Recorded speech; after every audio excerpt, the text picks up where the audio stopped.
হচ্ছে। তো নতুন করে ষড়যন্ত্র দেখতে পাচ্ছি, টনের পর টন ইলিশ মাছ ভারতে রপ্তানি করা হচ্ছে। কিছু উপদেষ্টা ভূত আছে যারা জনগণকে ভয় পায়, যারা ভারতের কাছে তোষামতি করতে চায়। বাংলাদেশের জনগণ যেভাবে গণভবনে গিয়েছে, তেমনি যমুনাতে যেতে বেশি সময় লাগবে না। 5ই আগস্টের পরে গত 17 বছর শেখ হাসিনার সঙ্গে যত কালো আইন আছে, সকল আইন বিচ্ছিন্ন করবে অন্তর্বর্তী সরকার।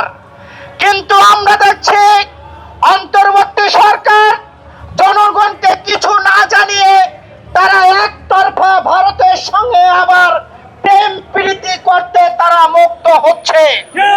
আমরা জানি না কিসের জন্য তারা প্রেম করছেন, কারণ বাংলাদেশের জনগণ ভারতকে প্রত্যাখ্যান করেছে, ভারতের দালাল শেখ হাসিনাকে প্রত্যাখ্যান করেছে। সেটা অন্তর্বর্তী সরকার বুঝতে পারেনি।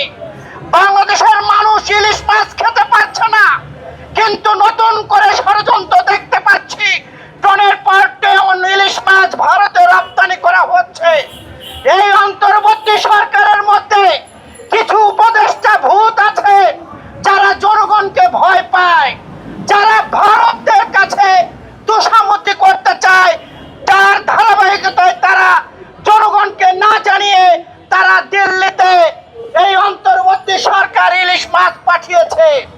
আমরা প্রতিবাদ নিন্দা করছি এবং এই ভাষা কোথায় বলবো আমরা জানি না।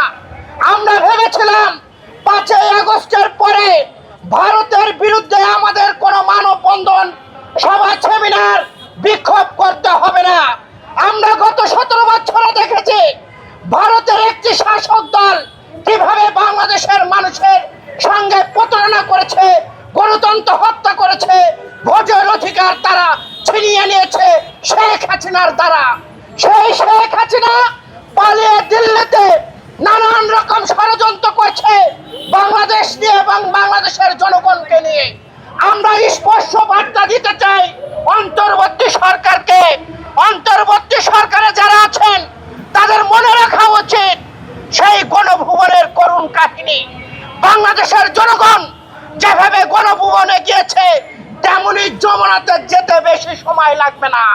কাজেই গত 17 বছরে যত কালো আইন আছে ভারতের সঙ্গে, সেই কালো আইন প্রত্যাখ্যান করতে হবে। জনগণের পরামর্শ নিয়ে ভারতের সঙ্গে প্রেম প্রীতি করতে হবে। জনগণকে পাশ কাটিয়ে যারা ভারতের সঙ্গে প্রেম প্রীতি করবেন, তাদের যমুনার ইট এদেশের জনগণ খুলতে বেশি সময় লাগবে না।